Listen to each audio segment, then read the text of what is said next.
السلام علیکم قدرمنو کتونکو، زه یم ستاسو ورور ستاسو ملګری صدام حسین شباب. یو ځل بیا د یو نوي کلام سره ستاسو مخې ته راځم نن، چونکې د اختر ورځ ده.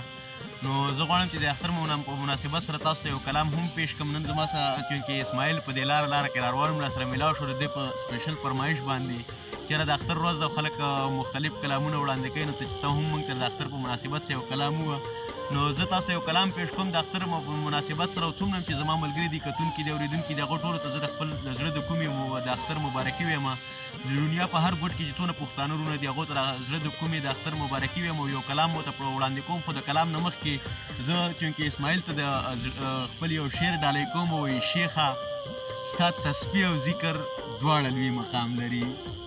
شیخه ستا تسبیح او ذکر دواړه لوی مقام لري. کم طرف ته ګورې په سودا پویه دې نه کړمه.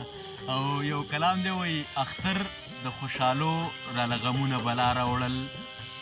اختر د خوشحالو راله غمونه بلا راوړل او یو درد یې را په زړه کو او فکرونه یې بلا راوړل.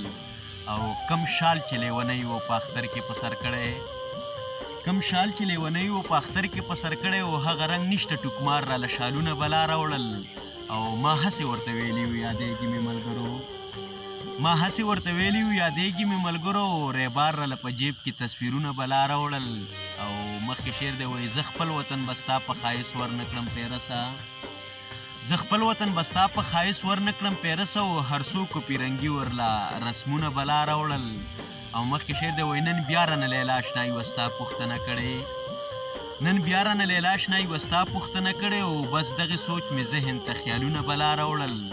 او مقطع ده وایي: رقیبه شباب ډېر انتظار کړی په قلار شه، رقیبه شباب ډېر انتظار کړی په قلار شه، او لیلا ورله تحفه کې چې ګلونه بلا راوړل. ډېره مننه.